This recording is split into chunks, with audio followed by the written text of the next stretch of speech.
வணக்கம்.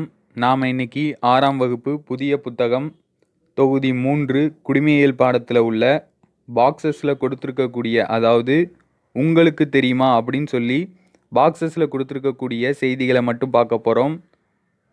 6ஆம் வகுப்பு தொகுதி 1 மற்றும் தொகுதி 2 வீடியோ பார்க்காதவங்க கீழே உள்ள டிஸ்கிரிப்ஷனில் லிங்க் கொடுத்துருக்கேன், அதை பார்த்து தெரிஞ்சுக்கங்க. வீடியோ பிடிச்சிருந்தா லைக் பண்ணுங்கள், ஷேர் பண்ணுங்கள், சேனலுக்கு சப்ஸ்கிரைப் பண்ணுங்கள். வாங்க வீடியோக்குள்ளே போகலாம். 6ஆம் வகுப்பு தொகுதி 3 குடிமையியல் பாடத்தில் அலகு 1 மக்களாட்சி, இந்த யூனிட்டை தான் பார்க்க போகிறோம். வாங்க. ஃபஸ்ட்டு, மக்களால் மக்களுக்காக மக்களே நடத்தும் ஆட்சி மக்களாட்சி. இந்த கூற்றை சொன்னது யாருன்னு பார்த்தீங்கன்னா ஆபிரகாம் லிங்கன். இவர் அமெரிக்காவின் முன்னாள் அதிபர். அடுத்து, மக்களாட்சியின் பிறப்பிடம் கிரேக்கம். அடுத்து பார்த்தீங்கன்னா நேரடி மக்களாட்சி முறை பற்றின செய்திகளை கொடுத்துருக்காங்க. நேரடி மக்களாட்சி முறை அப்படின்னா என்னன்னா, மக்கள் ஒன்று கூடி அவங்களுக்கான சட்டத்தை அவங்களே உருவாக்கிப்பாங்க. அது மட்டும் இல்லாமல் மக்கள் தான் சட்ட திருத்தங்களையும் மேற்கொள்வாங்க. இதனுடைய அரசியல்வாதிகள் நாடாளுமன்ற செயல்முறையின்படி தான் ஆட்சி செய்வாங்க. அது மட்டும் இல்லாமல் இந்த நேரடி மக்களாட்சி முறை எங்கே நடைமுறையில் இருக்குதுன்னு பார்த்தீங்கன்னா சுவிட்சர்லாந்து நாட்டில் மட்டும்தான் நடைமுறையில் இருக்குது. இது ஏன்னா அதிக செலவினம் கொண்டது, அதிக மக்கள் தொகை உள்ள நாடுகளுக்கு இது பொருந்தாததாக தான் இருக்கும். குறைவான மக்கள் தொகை உள்ள நாடுகளுக்கு தான் இது பொருந்தக்கூடியதாக இருக்கும். அடுத்து, 2007ஆம் ஆண்டு செப்டம்பர் 15ஆம் நாள் ஐநா சபை உலக மக்களாட்சி தினமாக அறிவிச்சிருக்கு. அது மட்டும் இல்லாமல் 2007 அக்டோபர் 2 காந்தி ஜெயந்தியை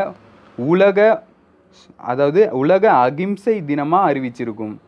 அடுத்து பார்த்தீங்கன்னா இந்திய மக்கள் தொகையில் 79% பேர் இந்தியாவினுடைய மக்களாட்சியின் மீது நம்பிக்கை கொண்டதாக புள்ளி விவரங்கள் கூறுது.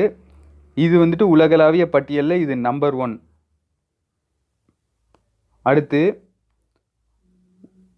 அடுத்து உலகின் பழமையான மக்களாட்சி நாடுகளை பற்றி கொடுத்துருக்காங்க. நாடுகளின் பெயர், காலம், அமைவிடம் மற்றும் சிறப்பு கூறுகள் அதை பற்றி கொடுத்துருக்காங்க. ஃபஸ்ட்டு கிரேக்கம். இதனுடைய காலம் கிமு 5ஆம் நூற்றாண்டு. அமைவிடம் கிரீஸ். சிறப்பு கூறு என்னன்னா மக்களாட்சியின் அதாவது அரசியல் தத்துவத்தின் அடித்தளம். மக்களாட்சியின் பிறப்பிடமும் கிரேக்கம் தான், அதை பார்த்துக்குங்க. அடுத்து ரோமானிய பேரரசு கிமு 300 டு கிமு 50. இதனுடைய அமைவிடம் தீபகற்ப இத்தாலி மற்றும் ரோம். சிறப்பு கூறு என்னன்னா நாகரிகத்தின் உலகளாவிய வளர்ச்சி. தேர்ட் ஜான் மரினோஸ். இதனுடைய காலம் கிபி 301. அமைவிடம் இத்தாலி. பழமையான அரசியலமைப்பு தற்போது நடைமுறையில் இருக்குது ஜான் மரினோஸில். அடுத்து ஐஸ்லாந்து. இதனுடைய காலம் கிபி 930. அமைவிடம் திங்வேலிர். உலகளாவிய நாடாளுமன்றம் தற்போதும் நடைமுறையில் இருக்குது. இதனுடைய சிறப்பு கூறு, ஐஸ்லாந்தோட சிறப்பு கூறு. அடுத்து மனித தீவு. இதனுடைய காலம் கிபி 927. இதனுடைய அமைவிடம் இங்கிலாந்து மற்றும் அயர்லாந்துக்கு இடைப்பட்ட பகுதி. இதனுடைய சிறப்பு கூறு என்னன்னா மன்னராட்சியின் கீழ் சுயாட்சி. அடுத்து இங்கிலாந்து. இதனுடைய காலம் கிபி 13ஆம் நூற்றாண்டு. அமைவிடம் இங்கிலாந்து தான். 1215 மனித உரிமைகளுக்காக எழுதப்பட்ட மகா சாசனம் வெளியிடப்பட்டிருக்கும், மேக்னா கர்ட்டா. இது 1ஆம் ஜான் அப்படின்றவரால் வெளியிடப்பட்டிருக்கும். இது ரொம்ப இம்பார்ட்டன்ட், பார்த்துக்குங்க. அடுத்து அமெரிக்க ஐக்கிய நாடுகள். காலம் கிபி 1789. அமைவிடம் அமெரிக்க ஐக்கிய நாடுகள் தான். இதனுடைய சிறப்பு கூறுகள் மக்களாட்சிக்கான மிக பழமையான மக்களாட்சிகளுள் ஒன்று இது. அடுத்து அலகு 2 உள்ளாட்சி அமைப்பு, ஊரகமும் நகர்ப்புறமும். 1688 சென்னை மாகாணம் உருவாக்கப்பட்டிருக்கும். இதுதான் இந்தியாவின் பழமையான உள்ளாட்சி அமைப்பு. இதைத் தொடர்ந்து தான் கொல்கத்தா மற்றும் பம்பாய் மாகாணங்கள் உருவாக்கப்பட்டிருக்கும்.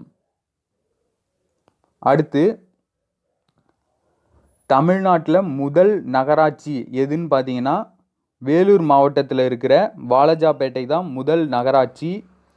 அதிக நகராட்சிகள் கொண்ட மாவட்டம் எது அப்படின்னா காஞ்சிபுரம். காஞ்சிபுரத்தில் தான் அதிக நகராட்சிகள் இருக்கும்.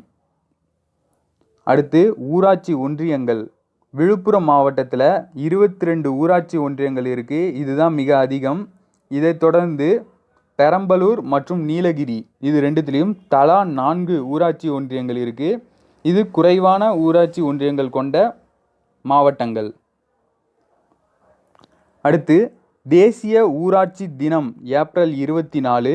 இது எதுக்காகன்னா 1992 ஏப்ரல் 24ஆம் தேதி ஊராட்சி 73வது அரசியலமைப்பு சட்ட திருத்தம் நிறைவேற்றப்பட்டிருக்கும். இதனால தான் வந்துட்டு ஏப்ரல் 24 ஊராட்சி தினமாக இந்தியாவில் கொண்டாடப்பட்டு வருகிறது. இதை தவிர பேரூராட்சி அப்படின்ற ஒரு அமைப்பை தமிழ்நாட்டில், இந்தியாவிலேயே தமிழ்நாட்டில் தான் முதல் முறையாக உருவாக்கப்பட்டிருக்கும். வீடியோ பிடிச்சிருந்தா லைக் பண்ணுங்கள், ஷேர் பண்ணுங்கள், சேனலுக்கு சப்ஸ்கிரைப் பண்ணுங்கள். நன்றி.